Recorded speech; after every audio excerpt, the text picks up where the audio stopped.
Muito bem, pessoal. Vamos a mais uma aula. Vamos dar continuidade ao que nós já estávamos aprendendo na aula passada. Essa continuação é do o segmento, né, daquele mesmo material. E nós vamos falar sobre os modais de transporte hoje e algumas de suas peculiaridades. Qualquer dúvida, pode me perguntar no WhatsApp, estou sempre por lá. E o importante é que vocês aprendam, mantenham a rotina de estudos, não vamos perder tempo, vamos aprender bastante aí. Então vamos lá, pessoal. Modais de transporte. Modal rodoviário é aquele que nós trabalhamos com rodovias, caminhões que fazem o transporte, motos, bicicletas, carros. Em resumo, qualquer veículo que se utilize de rodovia para fazer esse transporte. Ele é um dos mais praticados no Brasil e logo logo a gente vai entender o porquê. Tá joia? Modal aéreo, quando a gente faz pelo ar, né, com o uso de aviões. Esse aviãozinho que tá aqui, um antiguinho, um trimotor. Hoje em dia a maioria são bimotores ou quadrimotores. O modal ferroviário, que utiliza-se de trens, de linhas férreas. O modal aquaviário, que ele pode ser dividido em hidroviário, marítimo e lacustre, mas todos eles são transportes pela água, tá joia? Se utilizando de navios, barcos, etc. E um menos conhecido, mas muito importante também, é o modal dutoviário. Por exemplo, aquele transporte de gás encanado, é muito usado para petróleo. Então ele também não é tão conhecido pela gente, porque a gente não enxerga, normalmente ele é aterrado. Mas é bem importante esse modal de transporte também. Onde que a gente encontra as importâncias de cada modal, né? Por que ter vários? Quais são as necessidades que cada um deve atender? Bom, primeiro a gente precisa ver as condições geográficas, né? Por exemplo, aqui em Amparo nós não somos privilegiados para ter um aeroporto. Ou seja, a gente precisa se locomover até Campinas ou São Paulo para utilizar o modal aeroviário, né? E se for um transporte próximo, não vai compensar esse trajeto até lá. Nós não temos também rios navegáveis. O nosso rio Camandocaia, principalmente nessa época de estiagem, a gente pode praticamente atravessar ele andando. Então a gente não consegue navegar. Sem essa navegabilidade, torna também uma condição geográfica que impossibilita o uso deste modal. Então nós temos que observar o nosso ambiente, ao nosso redor, para fazer o transporte. Essas condições geográficas também são um empecilho quando falamos de instalação de novas empresas. Por exemplo, se nós tivéssemos trens, fôssemos servidos por rios navegáveis, grandes empresas poderiam se instalar na nossa região. Mas infelizmente não é o que acontece, dado até o número pequeno de empresas na nossa cidade, na nossa região aqui, e o potencial turístico que nós temos, né? Infelizmente pouco explorado. Volume do tráfego. Dependendo do tráfego que nós temos, um modal ou outro pode ser necessário. Se nós tivermos pensarmos nos grandes centros, nós vamos ter um foco maior em caminhões menores, por exemplo. Quando nós temos grandes distâncias, vamos ver logo mais, o custo da viagem se torna menor com caminhões maiores, porque ele vai consumir mais combustível, por exemplo, uma manutenção mais cara, mas ainda assim, com o grande volume de carga, ele torna o percurso mais barato. Nós também temos que avaliar a natureza das mercadorias transportadas.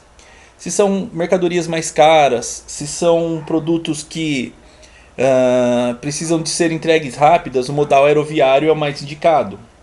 Se nós estamos falando de minérios, por exemplo, nós devemos focar mais no modal ferroviário, vai atender melhor a essa demanda, a essa natureza de mercadorias. É necessário observar também a estrutura de cobertura de cada modal. Por exemplo, se eu for transportar algo para o estado do Amazonas, cidades menores não terão aeroporto, muitas delas não são ligadas por rodovias, apenas por rio. Então, talvez um centro de distribuição receba as cargas num aeroporto, num CD realmente. E posteriormente de barco são transportadas as mercadorias até as pequenas cidades. Então a gente não pode pensar só da onde parte, né? Mas também para onde estamos levando a mercadoria. E temos que verificar também o impacto ambiental na área relacionada. Qual o impacto que aquele modal vai causar? Será que se a gente colocar um aeroporto no centro de Amparo vai causar um problema? Vai ser tranquilo? Ah, isso aí é um ponto importante também, tá? Grandes aeroportos devem ficar fora de regiões muito povoadas. Sob risco de acidente, né? Algum acidente aéreo infelizmente pode acontecer, embora seja o transporte mais seguro que existe. Outro problema que temos em aeroportos é o grande trânsito de pessoas. Então muita gente vai para lá, então num centro de uma cidade é complicado o acesso a esses aeroportos. E por último, nós temos também um problema do ruído que os aviões causam, principalmente testes, manutenção. Então não é recomendável que os aeroportos fiquem dentro de grandes cidades. O que acontece, por exemplo, que aconteceu com o aeroporto de Guarulhos, que a cidade abraçou, né?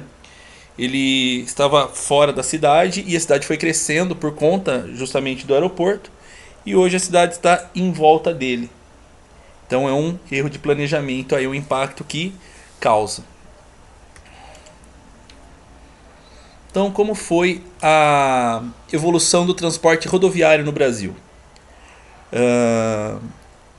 Como que esse modal rodoviário afeta os transportes ferroviário e hidroviário? E quais relações de custo entre os modais são reconhecidas mundialmente? Vamos ver esses assuntos. Olha só. A, a mais observada no mundo desenvolvido é essa formulinha aí, tá joia? Lá na frente a gente pensa no modal hidroviário, com custo de 1 para 4 no ferroviário e para 9 no rodoviário. Aí questiona-se, né, quando que essa relação é brasileira, é verdadeira.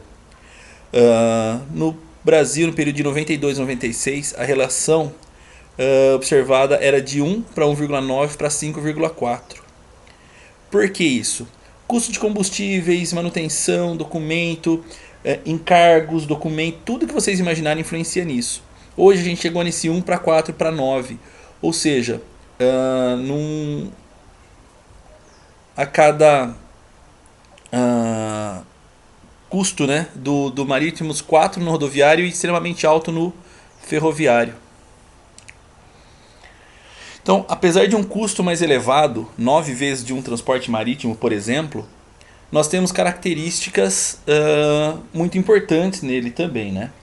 Primeiro ponto é que ele é flexível, ele consegue fazer o porta a porta, ele consegue sair da porta da minha empresa e entregar na porta do meu cliente, diferente de um avião que vai deixar no aeroporto e deve haver um outro transporte, né? Ele apresenta um custo variável, alto, e um custo fixo baixo. O que quer dizer isso daí? O custo variável varia muito por conta de combustíveis, por conta de diversos elementos que fazem o caminhão funcionar, a empresa que trabalhe fortemente com o rodoviário funcionar. E a rodovia, né, ela não é do proprietário do caminhão. Então ele se utiliza desse meio. E aí envolve o custo com pedágio, por exemplo. E aí, citando, né, não é responsável pela manutenção, que é uma vantagem. Só que o problema é o que a gente encontra de má conservação nas rodovias. Tá? Bom, Vou encerrar por aqui a primeira parte do nosso vídeo. E vamos continuar logo mais com a segunda parte falando do ferroviário e do hidroviário. É isso, pessoal. Muito obrigado por enquanto.